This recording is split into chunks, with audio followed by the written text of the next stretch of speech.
Hello everyone, how are you? Hope you will be fine.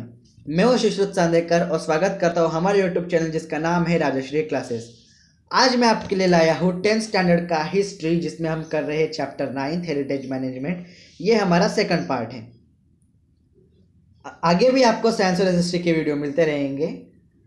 अगर आपको ये video अच्छा लगे तो प्लीज़ इसे लाइक कीजिए, शेयर कीजिए और सब्सक्राइब करना ना भूलें और बेल आइकन पे क्लिक करना ना भूलें ताकि हमारी लेटेस्ट नोटिफिकेशन आपको जल्दी मिल सके। पिछले वीडियो में हमने देखा था material sources, return sources, oral sources और उसकी रिक्वायरमेंट, ट्रेनिंग और उसको कंजर्व और प्रिजर्व करने की टेक्निक्स। अब हम देखने वाले हैं सम फेमस म्यूजियम्स, कुछ जाने पहचाने museum. Museums were created to organize and manage the antique collected by the member of royal and elite family of medieval Europe। medieval Europe में जो इलाइट फैमिली और रॉयल फैमिली थी, उन्होंने कुछ antique सामान कलेक्ट किया था, उसको एग्जिबिट करने के लिए म्यूजियम बनाया गया था।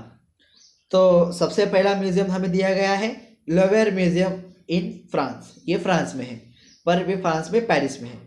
The Louvre museum in France was establish in 18th century CE। ये कब इस्टेब्लिश किया गया था? 18th century CE, common era.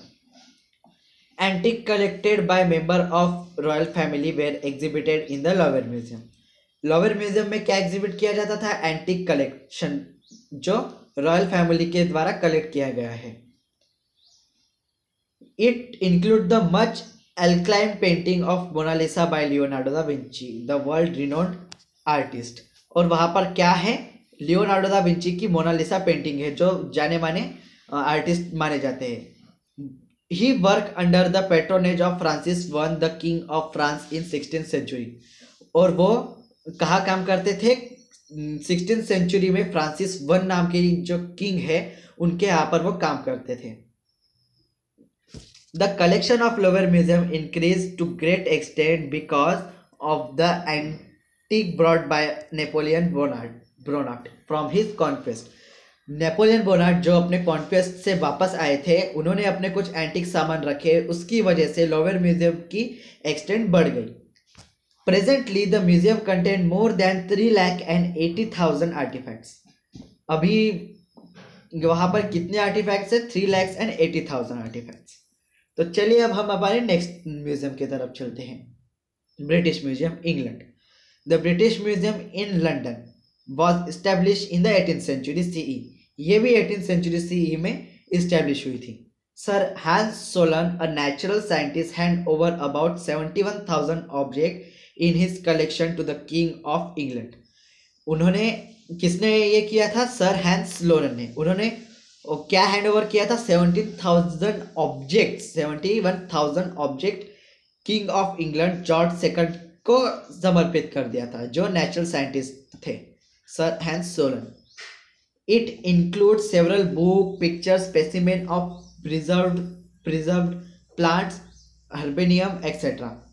वहाँ वो क्या इंक्लूड करता था? बहुत सारे बुक्स थे, कुछ पिक्चर्स थे, कुछ स्पेसिमेंस थे और प्रिजर्व किए हुए प्लांट्स, जिसे हर्बेरियम कहते हैं।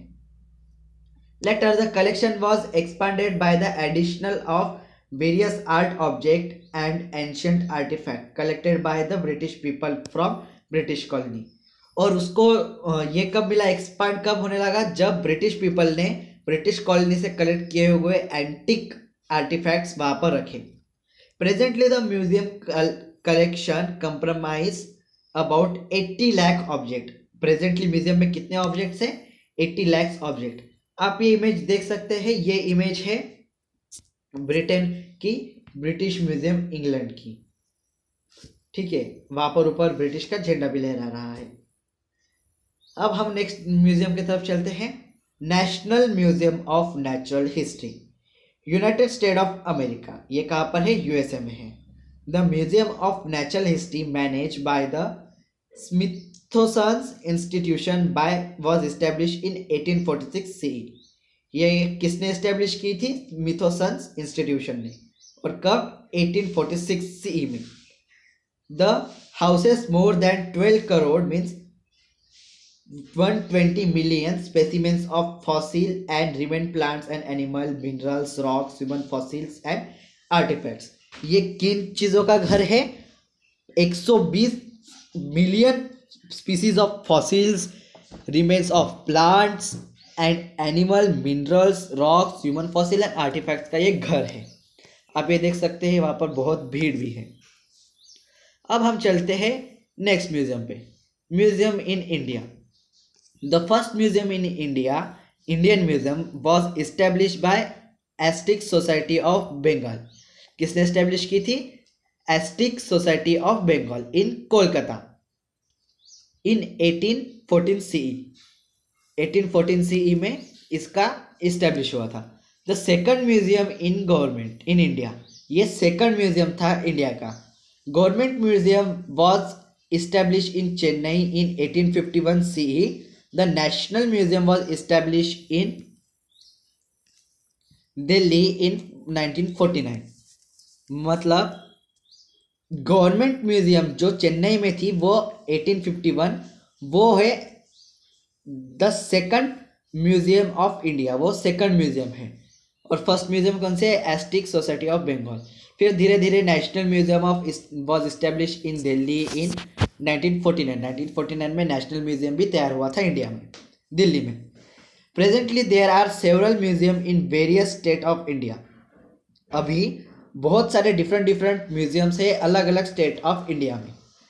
Usually the big museum have their own archive and library. बड़े बड़े म्यूजियम में उनकी खुद की आर्चाइव और लाइब्रेरी भी होती है। Some museum are outlets of universities, but कुछ म्यूजियम्स में वो यूनिवर्सिटीज से लाए जाते हैं। Some museum also offer courses of museology. कुछ म्यूजियम म्यूसोलॉजी के भी कोर्सेज ऑफर करती हैं। म्यूसोलॉजी मतलब एक साइंटिफिक और प्रैक्टिस की जाने वाली एक प्रक्रिया है जो म्यूजियम को मैनेज करती है। जैसे कि national museum in Delhi, Maharaj Shivaji Rao university in Vadodara, Kolkata university Kolkata में, बनारस हिंदू यूनिवर्सिटी वाराणसी, अलीगढ़ मुस्लिम यूनिवर्सिटी अलीगढ़, जीवाजी यूनिवर्सिटी ग्वालियर। अब हम कुछ इंडिया के म्यूजियम के बारे में पढ़ने वाले हैं। छत्रपति शिवाजी महाराज वास्तुग्रहालय इन 1904 CE, some influential residents of Mumbai decide to establish a museum to commemorate the visit of Prince of Wales to India। Mumbai में कुछ लोगों ने डिसाइड किया था कि एक सेरेमनी आयोजित की जाती है जो प्रिंस ऑफ वेल्स इंडिया में आने वाले थे। तब कब? इन 1904 में। In the month of November of 1905 CE, the foundation was laid off a museum building. 1905 CE में नवंबर के सबसे पहला फाउंडेशन वहाँ का तैयार किया गया था। It was decided that the name of a museum would be Prince of Wales museum of western India. सबसे पहले उसका नाम क्या डिसाइड किया गया था? Prince of Wales museum of western India. It was renamed as Chhatrapati Shivaji Maharaj Vastusangrahalaya in 1998। फिर उसका नाम क्या पड़ा? छत्रपति शिवाजी महाराज वास्तुग्रहालय इन 1998 CE में। आप ये देख सकते हैं, ये इमेज दी गई है। ये इमेज है शिवाजी महाराज, छत्रपति शिवाजी महाराज वास्तुग्रहालय की म्यूजियम की इमेज है। The building of the museum is build in Indo Gothic style. Indo Gothic style में ये बिल्डिंग तैयार की गई है। It has been given the status of grade 1 heritage building in Mumbai. इसको गार्ड 1 करके नाम दिया गया है, हेरिटेज बिल्डिंग मुंबई में। The museum house about 50,000 antique divides into 3 categories: art, archaeology and natural history. यहाँ पर 3 टाइप के एंटिक्यूज रखे गए हैं, आर्ट, आर्कियोलॉजी और नेचुरल हिस्ट्री के बारे में। यहाँ पर डिफरेंट कैटेगरीज हैं, 50,000 एंटिक्स कैटेगरीज हैं। तो hope you guys understand this video. अगर आपको ये वीडियो अच्छा लगे तो प्लीज़ इसे लाइक कीजिए, शेयर कीजिए, अपने दोस्तों के साथ शेयर कीजिए और सब्सक्राइब करना ना भूलें ताकि हमारे लेटेस्ट नोटिफिकेशन आपको मिलते रहे। अगर आपको कुछ इस वीडियो के दरअसल में डाउट्स है तो आप कमेंट सेक्शन में बताइए, मैं उसको सॉल्व करने की पूरी कोशिश करूँगा। और अगर आप अपना ओपिनियन भी दे सकते हैं कि मैं ये पार्ट आगे कंटिन्यू करूँ या नहीं। सो तब तक के लिए keep watching Rajeshwari classes. Thank you, have a nice day.